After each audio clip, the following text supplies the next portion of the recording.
Alright, in this video I'm going to be showing you how to do an engine oil and filter change in the 2.7 liter EcoBoost. Now this is obviously on an F-150. The process may vary slightly depending on the year and the vehicle you're working on, and you may want to double check the owner's manual for the oil capacity.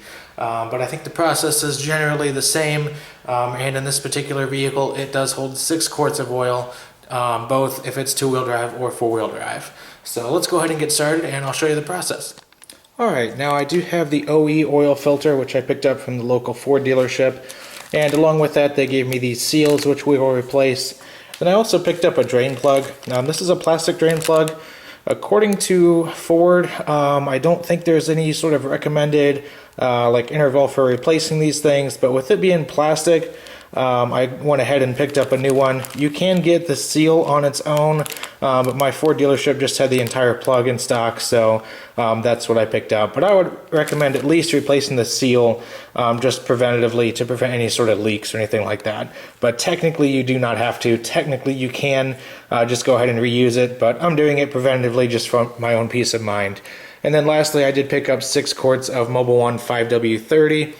There's a specific Ford specification that I recommend meeting that specification with whatever oil you choose, and I'll put that in the description along with the part numbers for the oil filter and the oil drain plug.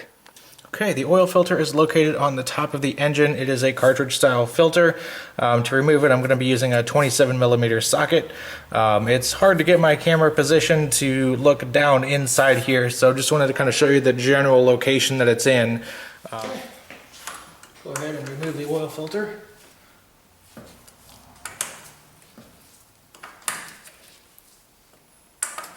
Alright, now that we have the filter all the way loosened, I'm just going to pull it straight out.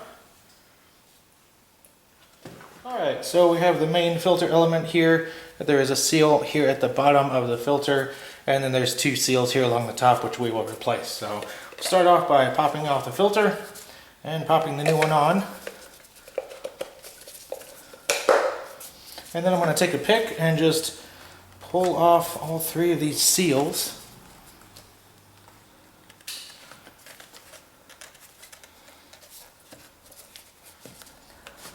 Okay, got that one on. That was a little tricky. And then these larger 2 right here, we'll just slide these right off.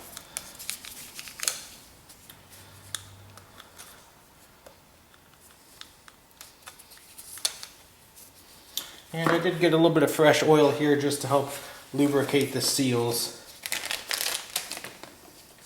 So I'll just put that right in here in the groove where they go on. It's probably a little too much, but that's alright. And then the 2 new seals will just slip over the top.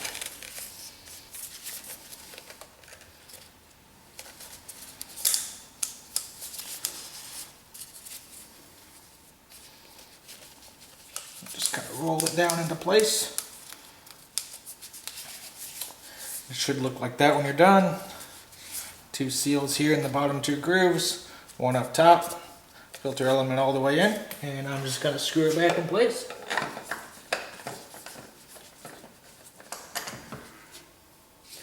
Alright, and what I like about these cartridge style filters is with the new seals that are on there, you just snug it up and it's tight enough. You don't have to like really crank down on it or anything, so they're pretty easy to get tightened to the correct spec. Alright, and then one other thing before we begin draining it, I'm just going to remove the oil cap, which is right over here.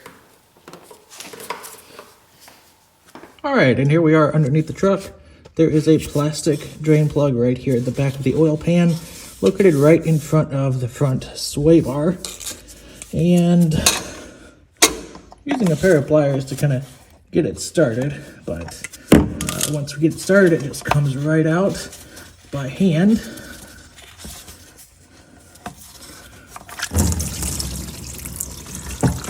Naturally, it splashes everywhere due to the location of the front sway bar.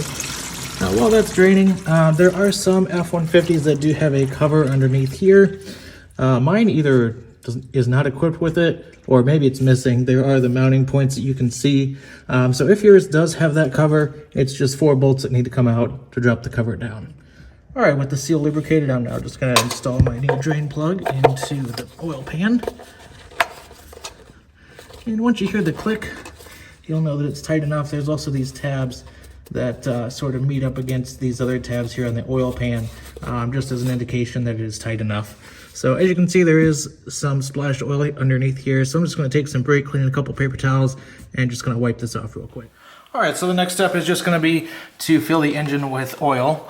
So I have 6 quarts of Mobil 1 5W30. I'll probably stop just a hair before 6 quarts, since you're never really going to get every last drop of oil out of this thing.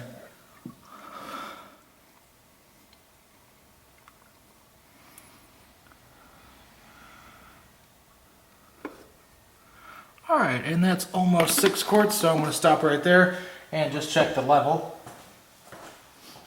And it's right at the top of the second mark, it looks like. Kind of hard to see because it's so clean now, but I can kind of catch the light in it, and it looks like it's right at the top mark. So I'm going to stop right there and put this back in and put the oil cap back on.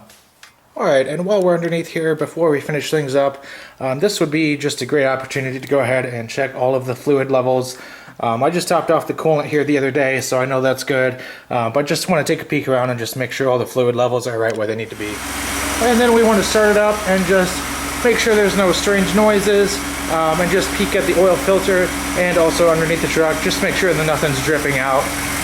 Everything's pretty straightforward, but we just want to take a peek, make sure there's no oil coming out of the oil filter housing, which it looks pretty good.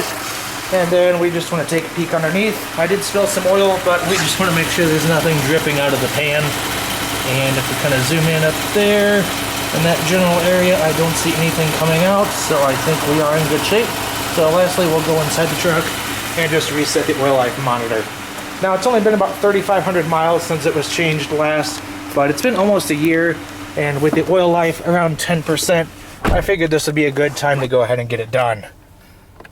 So we'll just go into Settings, Vehicle, Oil Life Reset, and go ahead and hold that OK button until it's reset. Alright, so I hope that gave you a better idea of the process and the tools required to complete an oil change on the 2.7 EcoBoost. If you have any questions, just leave a comment below.